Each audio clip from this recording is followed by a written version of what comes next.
Have you ever heard of a president who gave away most of his salary, lived in a modest farmhouse, and drove an old Volkswagen Beetle? This is the story of José Pepe Mujica, the former president of Uruguay, a man whose life journey from guerrilla fighter to head of state made him a global symbol of humility and integrity. José Mujica was born on May 20th, 1935, in Montevideo, Uruguay. His father was a small farmer, but after he died when José was young, the family fell into hardship.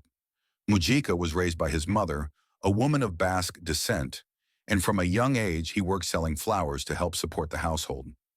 These early experiences grounded him in the reality of poverty and taught him to value simplicity, hard work, and resilience.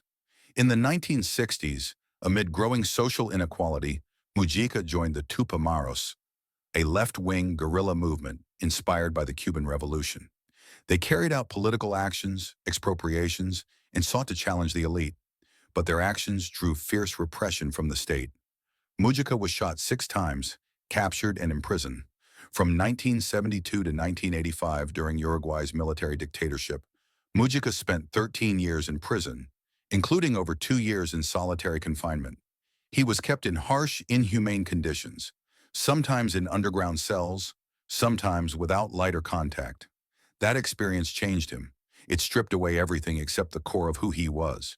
He later said, "I spent many years in a hole, and I learned to speak to ants." When democracy was restored in the mid-1980s, Mujica left behind armed struggle and turned to politics. He helped found the Broad Front, a progressive coalition, and began working within the system he once fought against. He became a member of parliament, then Minister of Agriculture, where he advocated for rural farmers and sustainable development. In 2010, at the age of 75, José Mujica was elected president of Uruguay, and with that, he became perhaps the world's most unusual head of state. During his presidency, Mujica legalized same-sex marriage, abortion, and even marijuana, making Uruguay one of the most socially progressive countries in Latin America. But what truly caught the world's attention was how he lived. Mujica refused to live in the presidential palace. He stayed in his small rundown farmhouse on the outskirts of Montevideo with his wife, Lucia Topolansky, and their 3-legged dog. He donated nearly 90% of his salary to charities and lived on about $1,000 a month. He drove a 1987 Volkswagen Beetle, dressed in simple clothes, and worked in the garden during his free time. He believed real wealth was freedom, not the freedom to consume endlessly, but the freedom to live simply and consciously.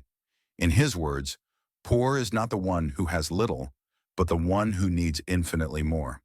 Mujica didn't seek the spotlight, yet he became one of the world's most respected leaders, admired not for power, but for authenticity.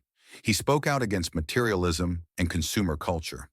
In a famous speech at the United Nations, he asked, "Are we governing globalization, or is globalization governing us?" After stepping down in 2015, Mujica returned to his farm and served as a senator until 2020, when he retired from politics, citing health reasons.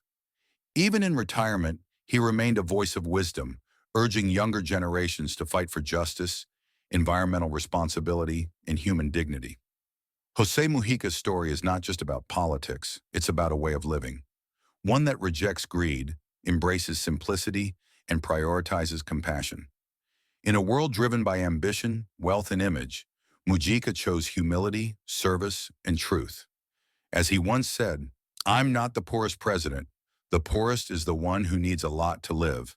And that, perhaps, is why he remains one of the richest souls in modern political history. Thanks for watching. Please subscribe our channel.